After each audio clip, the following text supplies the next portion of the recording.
بسم اللہ الرحمن الرحیم نحمدہ ونصلی علی رسولہ الکریم اما بعد الحمدللہ۔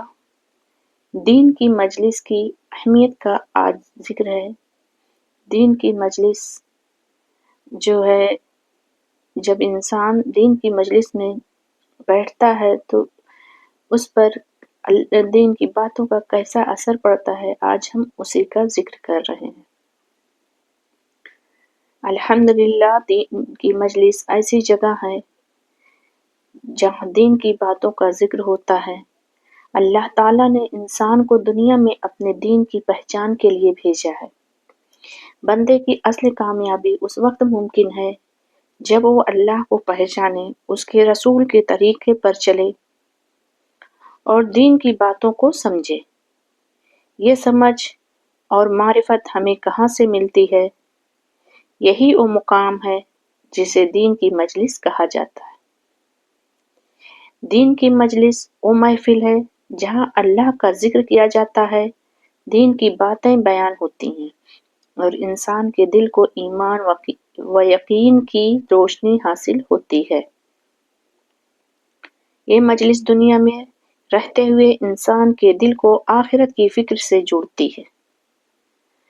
ان مجلسوں میں اللہ کی رحمت نازل ہوتی ہے۔ فرشتے اپنے پروں سے ان کو ڈھانپ لیتے ہیں۔ جو اللہ تعالیٰ جو بندے اللہ تعالیٰ کی کلام کو سننے کے لیے مجلس میں شامل ہوتے ہیں، اور اللہ تعالیٰ اپنے خاص بندوں میں ان کا ذکر فرماتے ہیں۔ نبی کریم صلی اللہ علیہ وسلم کا ارشاد ہے، جب لوگ اللہ کے گھروں میں سے کسی کے گھر میں جمع ہوتے ہیں تاکہ قرآن کی تلاوت کریں اور اس کا درس کریں تو ان پر اللہ کی رحمت نازل ہوتی ہے۔ فرشتے انہیں گھیر لیتے ہیں اور اللہ تعالیٰ ان کا ذکر اپنے پاس والوں میں فرماتے ہیں۔ اس صحیح مسلم کی حدیث میں بھی ہے۔ یہ حدیث ہمیں بتاتی ہے کہ دین کی مجلس اللہ تعالیٰ کی خاص فضل و کرم کا ذریعہ ہے۔ دین کی مجلس میں جانے سے، بیٹھنے سے انسان کا دل نرم ہوتا ہے اور اللہ تعالیٰ کی رحمت حاصل ہوتی ہے۔ اللہ کے کچھ فرشتے زمین پر گھومتے ہیں، وہ ذکر کی مجلسوں کو تلاش کرتے ہیں۔ جب وہ ایسی مجلس پاتے ہیں تو ایک دوسرے کو آواز دیتے ہیں کہ آؤ، یہاں تمہارا مطلوبہ مقصد ہے۔ یہ فرشتوں کی موجودگی اور اللہ کی رحمت کے نزول کی علامت ہے۔ دین کی مجلس میں بیٹھنے سے ایمان تازہ ہوتا ہے۔ دنیا کے مشاغل اور فتنوں کے درمیان ایمان کمزور ہو جاتا ہے، لیکن دین کی باتیں سن کر دل دوبارہ زندہ ہو جاتا ہے۔ اگر آپ جاتے ہوں گے دین کی مجلس میں تو آپ نے آزمایا ہوگا، اگر آپ دین کی مجلس سے آتے ہیں تو آپ کا دل نرم اور ایک دم اندر سے اللہ کا خوف، آخرت کی تیاری، یہ سب دماغ میں باتیں آنے لگتی ہیں۔ دنیا کی غم و فکر دل کو بے چین کر دیتی ہے۔ دین کی مجلس میں بیٹھنے والا دل اللہ کے ذکر سے اطمینان پاتا ہے، جیسا کہ قرآن میں بھی اس کا ذکر آیا ہے۔ ایسی محفلوں میں اللہ کی خاص رحمت برستی ہے، سکون اترتا ہے اور بندہ اسے نور سے بھر جاتا ہے۔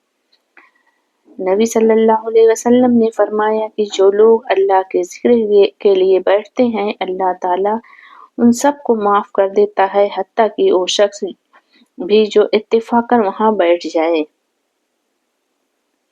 دین کی مجلسوں میں شامل ہونے والوں کے لیے فرشتے دعائیں کرتے ہیں، یہ بندے کے لیے عظیم شریف ہے۔ جب تم جنت کے باغوں سے گزرو تو اس میں شامل ہو جاؤ۔ یہ ہمارے نبی صلی اللہ علیہ وسلم نے فرمایا ہے۔ صحابہ نے پوچھا، یا رسول اللہ، جنت کے باغ کیا ہیں؟ آپ صلی اللہ علیہ وسلم نے فرمایا، ذکر کی مجلس، یعنی دین کی مجلس، جہاں دین کی باتیں ذکر ہو رہی ہوں، اللہ کا ذکر ہو رہا ہو۔ یہ دین کی مجلس کی اہمیت کا سب سے اعلیٰ درجہ ہے کہ اسے خود نبی صلی اللہ علیہ وسلم نے جنت کی باغ سے تشبیہ دی۔ جو لوگ دین کی مجلسوں سے دور رہتے ہیں ان کے دل سخت ہو جاتے ہیں اور دنیا کی محبت میں ایسے الجھ جاتے ہیں کہ انہیں آخرت کی فکر نہیں رہتی۔ نبی صلی اللہ علیہ وسلم نے فرمایا، لوگ اور ذکر کی مجلسوں میں شریک ہوا کرو کیونکہ ایسی مجلسیں تمہارے دلوں کو زندگی بخشتی ہیں اور تمہارے گناہوں کو مٹاتی ہیں۔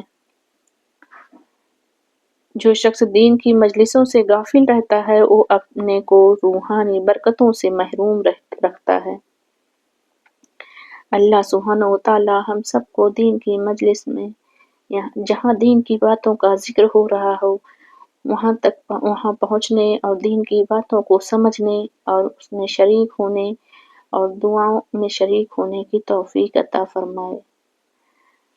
آمین ثم آمین یا رب العالمین۔ الحمد للہ رب العالمین۔